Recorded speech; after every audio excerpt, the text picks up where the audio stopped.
В этом году абхазскому художнику Адгуру Дзидзария исполнилось 70 лет. 60 из них он в искусстве. Художественная школа стала логическим продолжением музыкальной, интеллигентная семья. Отец Георгий Дзидзария, знаменитый историк, политик, сам в юности был не чужд искусству и старался дать сыновьям хорошее образование. Мой отец, до сих пор есть его рисунки, когда он в интернате еще был, и они довольно качественные были, на удивление.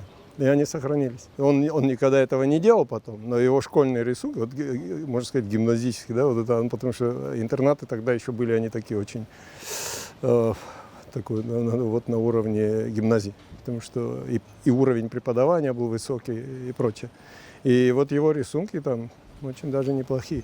Так что, я не знаю, насколько это там сказалось, но я даже, честно говоря, как-то не сильно. Вот, ну, может, я уже это тоже рассказывал, что я уже там как-то так подотстал, я на музыку ходил, и вот я сказал, что нет, я не хочу. А брат, да, он тоже бросил музыку, и потом вот в 4 классе пошел в художественную школу. Кстати, лучше меня рисовал намного.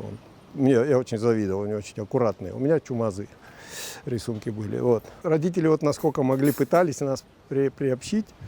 И по тем временам тоже, например, отец как-то выписывал, ну что вот советские журналы, там газеты, все выписывалось. Я помню, что в «Огоньке» всегда были вот эти вкладыши образцов там классического искусства, там живописи и прочее. В принципе, я с интересом разглядывал. То есть, ну, по тем временам это такой информации, как сейчас, не было. Поэтому, ну да, нет, какая-то приобщенность все-таки была, я не знаю, и мне нравилось рисовать. Вот самое главное, что нравилось. Другое дело, что это как обычно, там, допустим, вот эти студии потом на фортепиано тоже не очень детей радуют.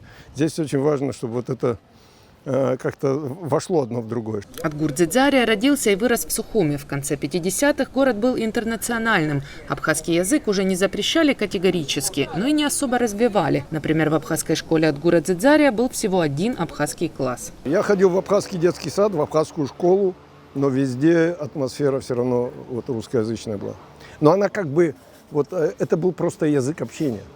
Это он, как сказать, он был просто, ну, вот, интернациональный язык, потому что Сухум был очень многонациональный. И, конечно, положение абхазского языка было незавидное. Я не застал, конечно, тех времен, когда там вот эти 40-е годы, когда там и там, когда 50-е еще было, это когда там на грузинский перевели и учили абхазских детей грузинскому языку. Я этих времен не застал, я уже учился, когда вот даже абхазская школа была, абхазский класс был, но очень мало было, во-первых, абхазов в городе, и язык был как бы, вот сейчас нас те же наши оппоненты, они упрекают, что мы там, но вот в цепи достаточно одно звено выбить, чтобы продолжение вот прервалось. И они это тогда сделали, они эту мину заложили. Запрет языка и так далее, и так далее. То есть, и это сказалось, конечно. И как-то в голову не приходило, что важно, вот как бы важность языка, необходимости тем более, как-то как таковой не было. Необходимость появляется с возрастом, вот когда тебе внутренняя потребность, тебе хочется. К старости, наоборот, я перестал бояться ошибок, там, стесняться и как-то пытаюсь говорить, насколько возможно. Очень жалею, что не говорю хорошо и вообще не мыслю, главное, по-абхазски. В 17 лет Адгур Дзидзария поступил в Тбилисскую академию художеств и неизбежно испытал давление от представителей национального большинства. Там и до грубых таких, даже у меня преподавательница, которая там могла, даже на вступительных экзаменах. Ты в Грузии живешь, почему ты грузинского не знаешь? В отличие от других наших, кто в академии учился, у меня все-таки теоретический факультет был. У меня лекции шли на грузинском. У них-то изобразительно, они что, рисуют? Ну, преподаватель, он же не сумасшедший, да, он подходил и если что-то объяснял, то он говорил по-русски. Вот. А у меня-то лекции прямо шли на грузинском. И мне разрешено, мне не сильно строго меня посещаемость отмечали. Я радостно этим пользовался. Ну, считал, что я должен в это время пойти там, в библиотеку и позаниматься. Но я иногда ходил, конечно. Я действительно ходил, потому что там, во-первых, в библиотеке там такие журналы выписывались. Там были у них периодики по искусству. Интересно. То, что так не попадало. Потому что информация о изобразительном искусстве, то, куда вот мы тяготели, да, западное искусство, что-то интересное было. Это все было очень, очень мало информации было. На третьем курсе Академии Адгура Дзидзария призвали в армию, но по воле судьбы студент-искусствовед приобрел большой практический опыт именно на службе. Я сначала в Душете служил, а потом в Тбилиси. Я дослуживал 1,5 года, я там, я был там в музее, у меня такая блатная немножко получилась. Это благодаря там случайным опять вещам, но там замполитотдела дивизии этой большой, он меня взял, там у них музей боевой славы, и он сказал, что им нужен художник был. И это очень случайно все произошло. Он просто, мой отец был там делегат, где-то там что-то там происходило, а у нас этот госпиталь Закавказского военного округа. И там, я забыл фамилию, но он по происхождению абхазец был, отец его знал. И он говорит, вот, а у меня вот эта учебка заканчивалась, и они там по всему Закавказью они могли там, особенно я на таком счету был, что меня обязательно куда-нибудь в Азербайджан, какую-нибудь глубинку отправили бы. А он сказал, что вот так мальчик сейчас вот его это самое будут распределять. Хотелось бы, чтобы он сюда попал, хоть там в академию разок попадет, хоть что-то. А тот говорит, вот там просто этот полковник он был тогда. Он говорит, вот он как раз из этого, это их, к ним относится. И поговорили с ним, он сказал, а мне как раз нужен художник. То есть это вот совпало. И все, и я там служил уже вот в Тбилиси, у меня был музей целый, у меня была комната такая, мастерская. Я очень много рисовал, перерисовал все политбюро, весь высший командный состав СССР, всех отличников боевой подлетительской. То есть у меня вот эта сухая кисть, так называемая техника, я уйму нарисовал всего. Еще меня он вечно кто-нибудь просил, и он меня отправлял куда-нибудь, кому-нибудь. Я там еще что-то делал. Так что практики у меня было очень много. Вернувшись в Абхазию после учебы, будущий художник увлекся карате и по сей день в какой-то степени не оставляет этот путь. Вот я как раз после академии приехал в 1977 году, и приехал Сема Дарахвилидзе, основатель школы. Он в Москве там в ординатуре учился, и он там попал. А я его знал еще даже по баскетболу, но его двоюродный брат, он наш такой приятель был. И он все время говорил, вот сейчас Симон приедет и карате. А он сам дзюдо занимался. Но дзюдо такой, это советский вид спорта уже вполне был. А вот карате это была экзотика. И вот когда он приехал, я первый побежал к нему. Я новое, мне всегда все интересно было. И я был его первый ученик, прямо мы вот там на пятачке, вот где сейчас всадник вот этот поверженный. Вот там мы занимались. Я и мой сосед-товарищ, я его взял с собой. И мы первые были, потом уже это превратилось там, вот мы во второй школе, там маленький зал. Там и как-то вот пошло, и я так и я занимался достаточно всерьез.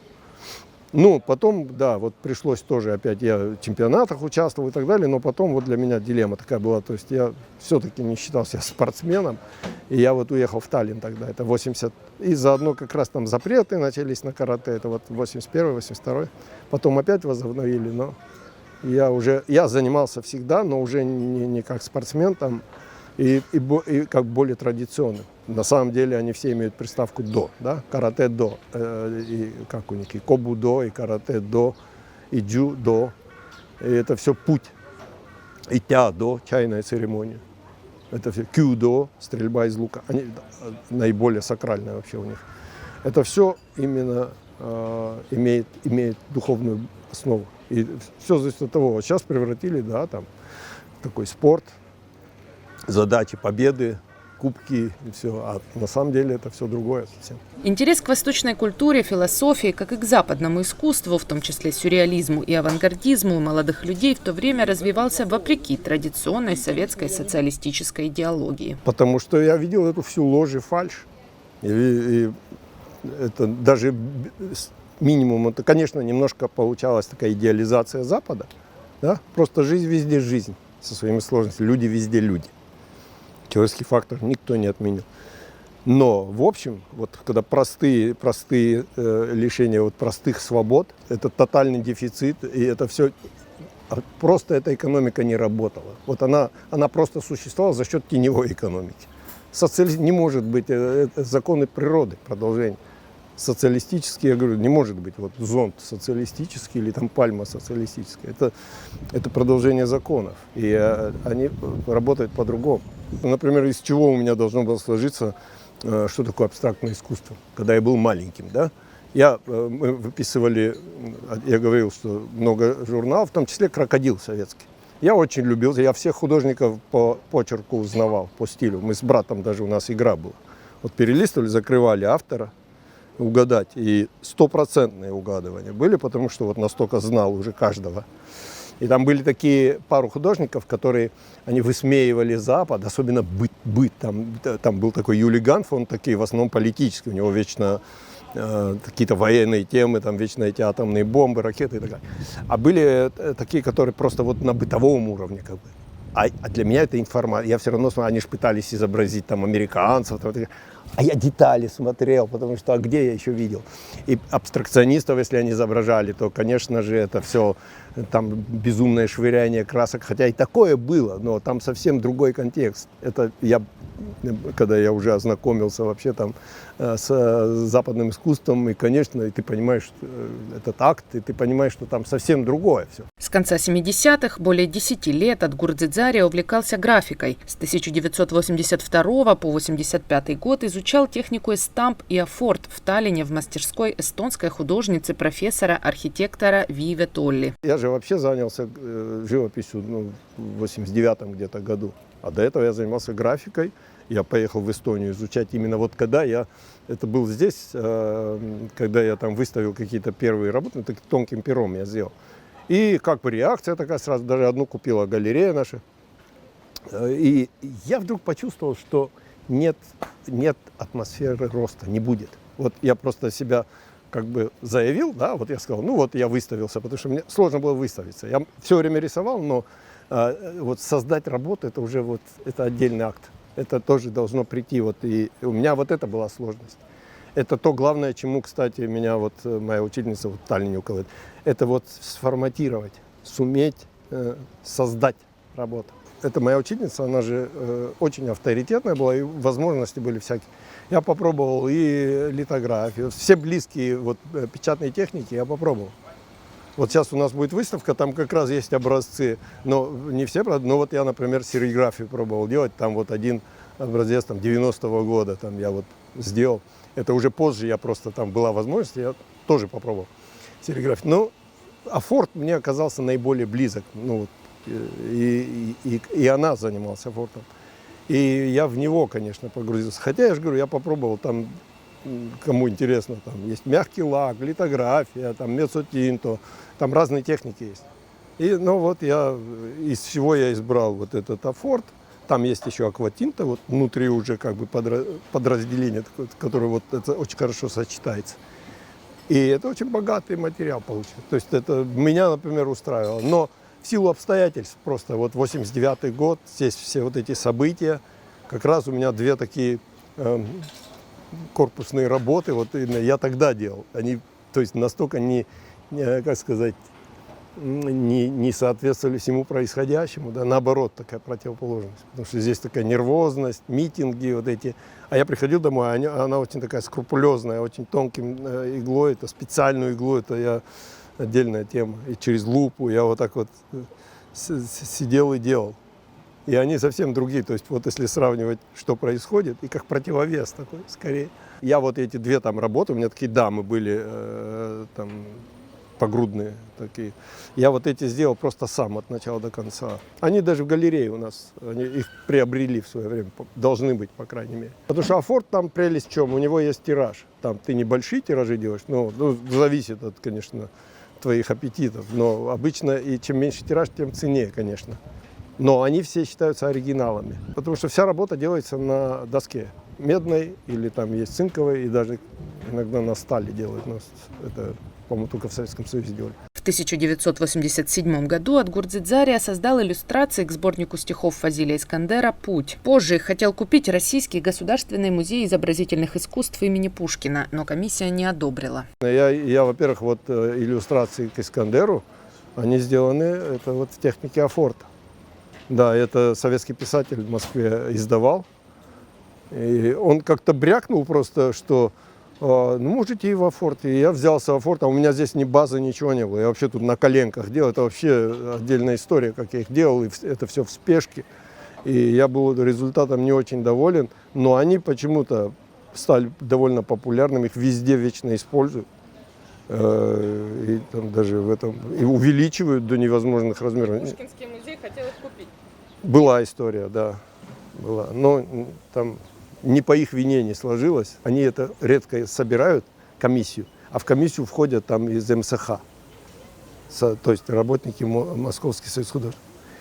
И, возможно, и какая-то ревность или не знаю что, но они их завернули, потому что они такие более... Там, здесь более, как сказать, менее строгие были, чем в Москве. Там в Москве, например, там как-то вот эти рамки социалистические, они жестче были. До начала войны Отгур Дзидзария жил то в Таллине, то в Ленинграде, то в Москве и, конечно, регулярно возвращался домой. В Сухуме у него были друзья, компания творческих молодых людей, которые любили проводить время за чашкой кофе в Амре или за бокалом вина в баре гостиницы «Абхазия». Из писателей, конечно, Даур Зантария, но я познакомился с ним уже после студенчества. То есть это юностью не назвать, потому что он учился здесь, а я в Тбилиси. Но когда я вернулся, естественно, что мы не могли не попасть в орбиту друг друга, и мы были близкими друзьями. Вот у нас был круг свой, вот Отгур Иналыпа, Даур, Рауф Чепия. Ну, вот такой круг друзей. Валерий Кураско, это вот наша такая команда. Ну, Валера, Отгур Иналыпа, мы еще из Тбилиси, мы в Тбилиси вместе учились. Вот, а вот Рауф и Даур, они как бы, мы здесь. И это довольно такой тесный круг был. И, конечно, ну, взаимовлияние было, там каждый по-своему интересен.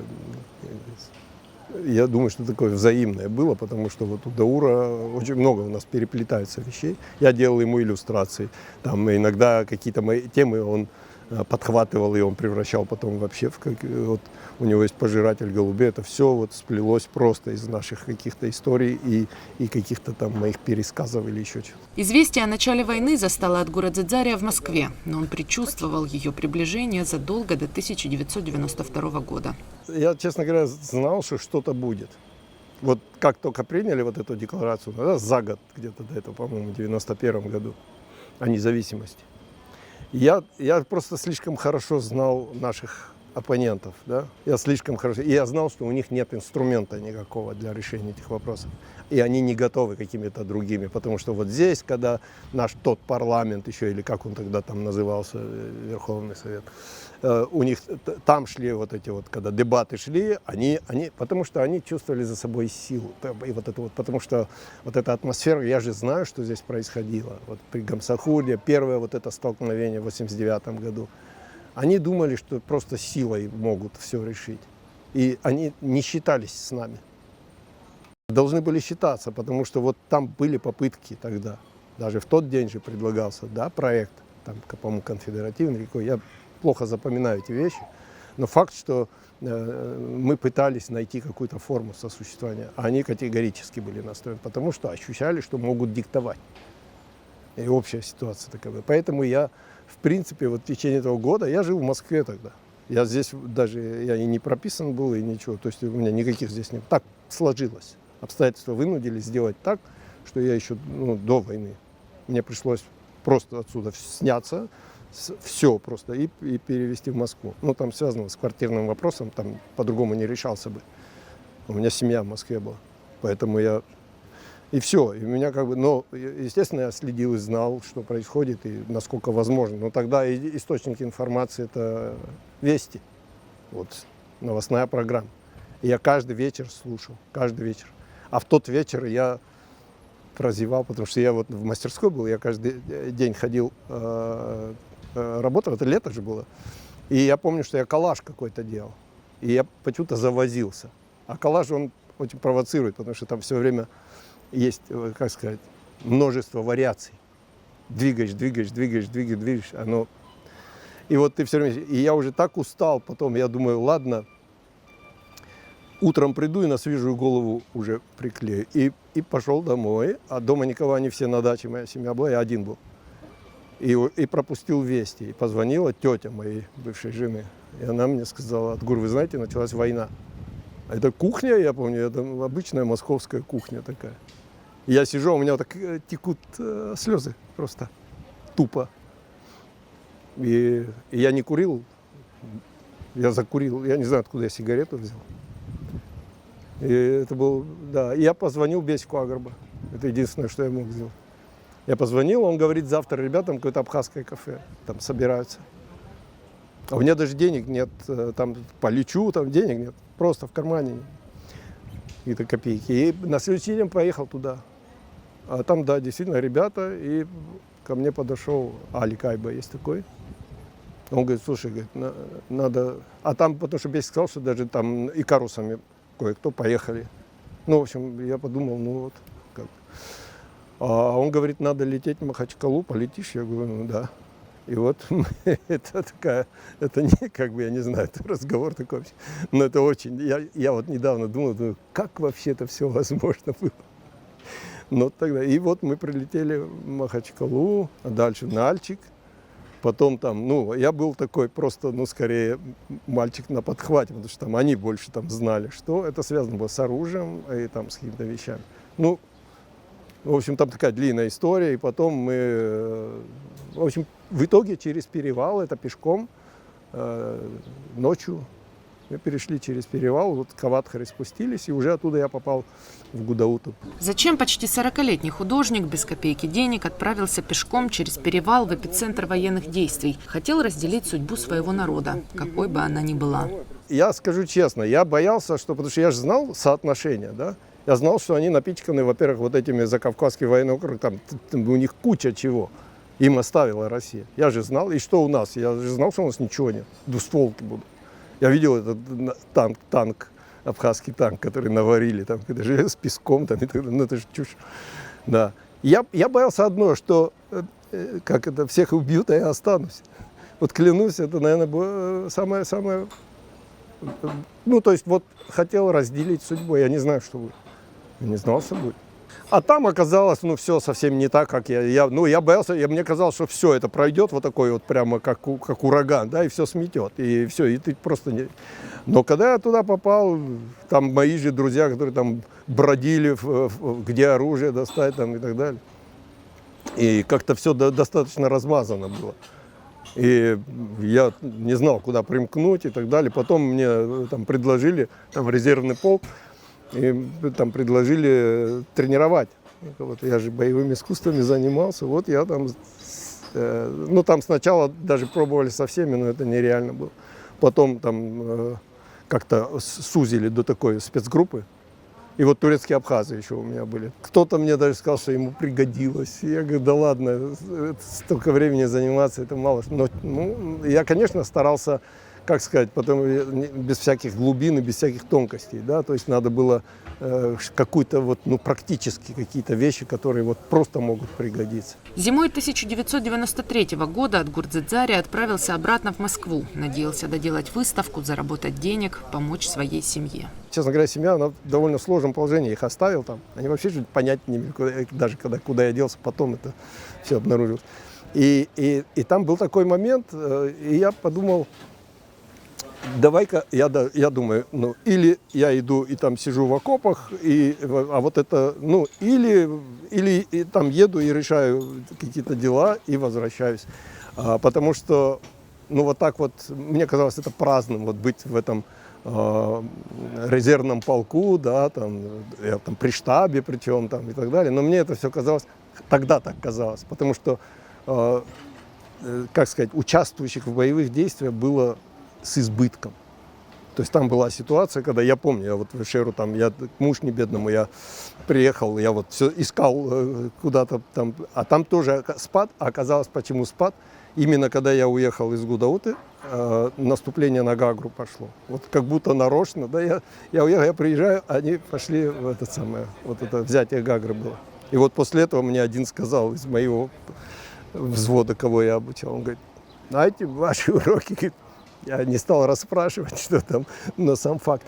И вот потом вот я вот это вот как-то, ну, мне сложно было вот пребывать в этом праздно, вот так, в Гудауте. При всем при том это праздно. Ну да, мы тренировались, там я с ними, мы каждое утро там прям по гальке бегали, там потом отрабатывали, там все это. Но мне все это казалось как-то не очень убедительно для меня.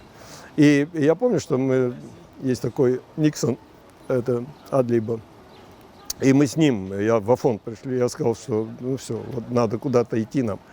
И его старший брат А у меня оружия-то не было. И там был абазинский отряд. И они сказали, без оружия мы не берем. Потом этот ему что-то шепнул. И он так закивал. И потом этот старший вдруг приносит автомат. И вот я взял этот автомат. А их вдруг взяли и увезли в Пицунду, вот этих, абазинский батальон. И мы зависли с этими автоматами тупо в Афоне, никого нет, ничего нет, в смысле ничего не происходит, никаких событий. И очень уже для меня вот психологически было как-то назад, да, то есть я думаю, а у меня перед самой войной, там в Москве я сотрудничал с галереей одной, Московский двор такая, и у нас там предполагалась выставка. Но, конечно, все это... И я так подумал, раз это все так вот вяло, думаю, поеду-ка я быстренько, это вот к зиме было уже, поеду быстренько, сделаю выставку, как мне казалось, да, заработаю денег, и там, я когда приехал, там совсем другая ситуация, и как-то она очень затянула, там были, они из Сухума пришлось им бежать, это семья моего брата, и там вот ее сестра с мужем и с детьми, они все хором, и они все были у нас. И никто никуда не мог там особо. И, в общем, и как-то надо было что-то с ними там делать, какие-то финансовые эти там пытаться решать. 18 сентября 1993 года погиб Адгур Иналыпа, ученый, программист, близкий друг Адгура Дзидзария. Отсюда как-то вести очень... Никогда же тебе никто не сообщает, что сейчас наступление будет, да? Но смотришь, как-то никаких вестей, кто-то приезжали. Вот, так, ездили туда. Но мне казалось, сейчас я вот как бы... И гибель Адгура меня, конечно, и я вот, она просто меня швырнула сюда, я приехал, и, конечно, там, бог знает, как дальше, но как раз это же было буквально за пару дней до взятия города. Он приезжал незадолго, кстати. Я поэтому, то есть, почему для меня в моем этом представлении из той информации, что получал, как-то особых изменений не было в войне. Вот она как-то мне казалась такой вялотекущей и какой-то бесконечной. И он вот приезжал. И у него настрой был такой, мне вообще, конечно, ему нельзя было идти. В таком состоянии не идут. А он пошел. После войны Адгур Дзидзария еще немного побыл дома в Абхазии и снова поехал в Россию. Там его ждали жена и 2 детей. Там в отцовский дом попал, это, конечно, там что-то привел в порядок, там, не знаю, насколько это возможно было. Потом там какие-то, мой средний брат еще, какие-то архивы отцовские, он их запаивал в целлофановые пакеты, и там у соседей там такие чуваши они были. Он у них в подвале прятал. В общем, мне потом надо было что-то там вот таскать назад и прочее. А потом здесь у нас тоже, знаете, какие дела происходили в эти дни. Это, конечно, отдельная история. Да, потом пришлось, конечно, ехать. И потом вот эти первые там годы, здесь довольно такая сложная ситуация была. То есть просто так отдыхать сюда ехать, это было не серьезно. Детей куда в такую ситуацию везти? Слишком все это было воспаленное. У меня там в семье изменения были, и я как-то постепенно. Я, честно говоря, я пытался вот просто базу какую-то себе здесь, вот эту мастерскую, которая и сейчас она за мной не числилась, хотя как бы до войны у меня на нее были права, которые у меня, вот почему я и уехал весь так, в расстроенных чувствах, там выписался, все как бы. Я думал, что я никогда в жизни не вернусь. Вот в 92-м вернулся, а думал, что нет. Меня настолько обидела сама ситуация вся. И никто, вплоть до самого верха мы пытались, как бы, потому что меня просто ее, ну вот, грубо говоря, кинули, да, то есть на мансарду, которую я ждал, когда еще с фундамента дом строился, а в конце меня просто вот... И никто, как-то из наших тогда властимущих здесь, ну, никто не озаботился. А у меня ситуация какая, мне некуда было деваться. Просто физически. Потому что семья там, а здесь, ну, в отцовском доме там уже мой средний брат с семьей. И я просто зависал. Поэтому Для меня это была такая последняя капля. В 2000-х Адгур Дзидзария работал карикатуристом в газете «Россия» и «Русский Ньюсвик». Это еще один жанр, в котором художник достиг признания профессионального сообщества. В феврале 2011 года Адгур Дзидзария стал председателем Союза художников Абхазии. Это случайно опять произошло вот с этим председательством. Я совершенно не планировал и не хотел, и у меня были совсем другие задачи.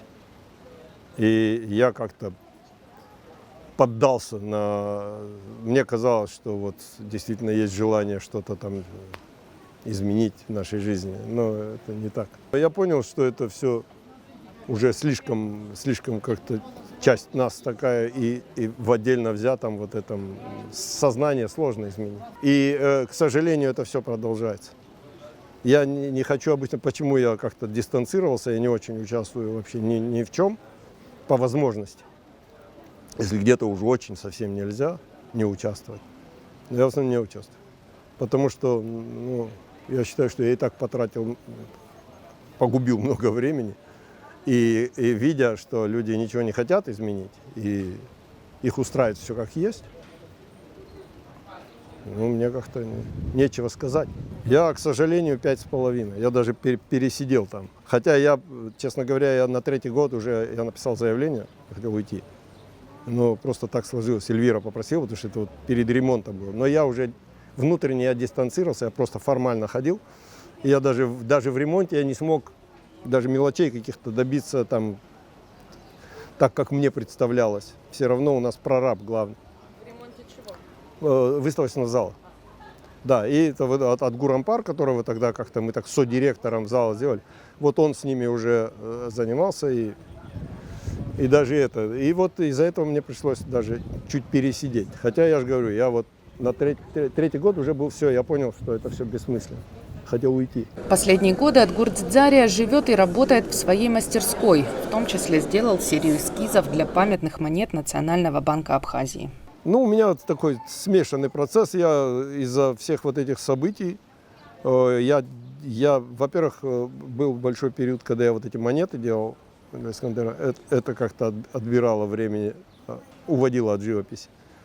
Потом я уже с прошлого года, можно сказать, это опять же вот эти события, когда у меня еще наша подруга, и она галерист, она и друг такой была, но она умерла, Шазина Агарба. И у меня все работы, я вообще все ей делегировал, я просто вот должен был подписать работу и ей дать. Она дальше все, вот она занималась каким-то продвижением и так далее, и так далее.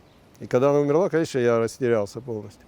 И, честно говоря, не до живописи. А потом, когда эта война началась, которая вообще... То есть у меня и так, у нее работы мои все, которые я думал, что я теперь с этим всем буду делать. Слушайте, творчество – это тонкий инструмент, настроение – это тонкая вещь. И настрой – это там любая вещь влияет. Вообще. Более простые вещи могут влиять. А это тут... Я, например, когда у нас война началась, я думал, что я никогда в жизни вообще карандаш в руки не возьму. То есть мне настолько чудовищная вообще сама мысль о том, что война здесь могла начаться, она настолько чудовищная была, что меня поразило полностью. То есть я думал, что уже никогда мир не будет таким, каким был из-за нашей вот войны, хотя для кого-то она вообще там не замечена. Я думал, что я карандаш не возьму. Вообще с возрастом я поражался. Вот я на Шеварднадзе Седоголова смотрю, как ты мог вообще затеять войну, пожилой человек. Чем старше, тем эта мысль страшнее и ужаснее кажется. Вот решать таким способом что-либо. Это, мне кажется, вообще последним делом, распоследним вообще. Вот поэтому говорят, что вот лучше худой мир, да миллион вариантов, как искать. Это вот у Косыгина книга, по-моему, даже так его это там называется. Да? Что вот 100 лет договариваться, чем вот один день вот взять там и решить через колено что-то. А сейчас, честно говоря, потерянность такая. Потерянность вообще не... То есть, мне кажется, что это вообще общая атмосфера. Вот если на наше искусство смотреть, ни у кого долгих планов. Все хотят сейчас, и все, вот и сейчас, сразу. То есть никаких длинных планов. Вот, и как вот обычно же саморазвитие, да, вот как-то учиться, стараться что-то делать, это же как бы вкладываешь ты в будущее. Да? У нас этого нет. У нас сразу хотят дивиденды, сразу. И вот это ощущение временности всего, коротких планов, мне кажется, это общая атмосфера. Меня удивляет, когда кто-то берется за грандиозные какие-то проекты. Все очень такое. И я, честно говоря, я просто продолжу, да, что я не строю длинных каких-то планов больших. Последний год по заказу Министерства просвещения Отгур Дзядзария делает иллюстрации к новому изданию абхазской азбуки и в этой работе спасается от гнетущих новостей. Я настолько растерялся, когда мне позвонили, зам министра, она говорит, что мы хотим вот Анбан. Я думал, какой Анбан, где я и где Анбан. А потом я как-то подумал, что это нужная вещь вообще. То есть финансово она никогда не оправдывается так. Вот для художника, честно говоря, у нас, по крайней мере, вот в советском, постсоветском, никогда не платят за них, за иллюстрации столько, сколько вообще они стоят. И это уже заранее, то есть это не коммерческий проект. Но я подумал, что, во-первых, это определенность какая-то, во-вторых, у меня внук как раз по возрасту, я с ним, вот там так сложилось, он далеко живет, но именно в этот период они там приезжали и еще застряли. Я очень долго, прям все лето, вот я прямо с ним занимался. Я уже как-то вот знал психологию вот этих детишек. Я думаю, ну не сделают им так. Но я тоже, может, там не супер сделал. Но мне казалось, что все-таки лучше я постараюсь, я буду стараться. Я правда старался. И как бы я все время, ну, я помню, я ему рисовал, там мы вместе с ним когда там возились. У меня вот в течение года получилось, ну, там, конечно, какие-то паузы были, потому что, но это держит тебя, вот пока эта работа. И, кстати, вот это психологически оказалось, что это очень хорошая штука, потому что я не мог в любом состоянии браться, да, ты для детей рисуешь, ты должен быть немножко... Вот. И это вот та мысль, с которой ты утром встаешь, у тебя есть такая вот четкая, это такая польза ограничений, так называемая, потому что свободное творчество – это всегда сложно, слишком свободно, да, то есть, а тут у тебя есть, они такие, как сказать, рамки, но они приятные рамки. Ты понимаешь, что ты делаешь для детей, то есть там есть задачи и цели, да, и это ограничения определенные, правильно? Но они как бы не во вред, они не вредят тебе твоим каким-то... Ты просто в рамках вот этого должен сделать, и все. И вот твой профессионализм делай. Самой главной своей чертой, необходимым условием для творчества Отгур Дзядзария считает умение быть вечным учеником. Ты когда делаешь, ты делаешь, да. И вот это чего бы ни касалось. Просто будь честен, делай в пределах своих возможностей. От тебя никто не требует того, что ты не можешь. Но ты должен максимум свой выкладывать. Вот это есть, потому что кто-то сказал хорошую фразу, что мир погубит приблизительность. Чем ты меньше можешь, тем больше должен стараться. Я вроде бы всю жизнь занимаюсь. Я вот сейчас подсчитал. Ровно вот сейчас, летом, 60 лет назад, я в художественную школу пришел поступать. Вот у нас экзамены были летом. 60 лет я в искусстве. Потому что у нас уже художественная школа, кстати, тогда была, это не чита вот этой нынешней. У меня там Шаламберидзе, как ее звали, не помню, она искусствовед. Ну, нам читала историю искусства. То есть художка это считалось, ну, как сказать, качество было. И я помню, как у этого тогдашнего директора, у него в кабинете образцы рисунков успешных таких, там, кто закончил. Тогда не так много, кстати, было еще выпусков. И вот там легендой ходил некий Саша Коган, который потом уехал там, по-моему, в Израиль. Я помню вот эти рисунки, и мы стремились. Я помню, как я очень хотел вот уметь хорошо рисовать. И я всю жизнь рисую, всю жизнь. Ну, это как бы образ жизни такой, да. Но я всегда, вот это есть, вот я же боевыми искусствами занимался. Там есть такой девиз, вот наш, он уже умер, но он был главой школы вот этого клана, прям, вот от кого мы... Сюсин Сёгай. Это называется, что... То есть, ну там, если примерно, это вот эта практика начинающего, да, вот как говорят, дзен-практика начинающего. Ты каждый раз ученик. Ты каждый раз входишь в зал как ученик. А если заходишь как мастер, я уже все знаю, это конец, затвердевшая форма. Поэтому я диву даюсь, когда молодые уже, тут уже все. Вот у них нет ни какого-то дерзания, нет сомнений. Без этих без этих качеств я не знаю, как творчество возможно. В этом году художнику, искусствоведу, графику, карикатуристу, иллюстратору Адгуру Дзидзария исполнилось 70 лет. Он столько жанров попробовал в жизни, столько работ создал, что выбрать одно, самое дорогое сердцу направление практически невозможно. Но все же отдельное место в жизни художника занимает живопись. Ну, оно разное все. Они сами по себе, и ты какой-то разной частью себя к этому прикладываешься. И ты иногда думаешь, что ты что-то делаешь на бегу и легко, а оно может иметь какие-то последствия гораздо более, чего ты не ожидал вообще, да? У них начинается какая-то своя жизнь, и как сказать, отклик находит, да, и то есть оно сработало вот намного лучше, нежели вещи, которые ты там пыхтел, трудился, вкладывался, да, оно как-то может пройти.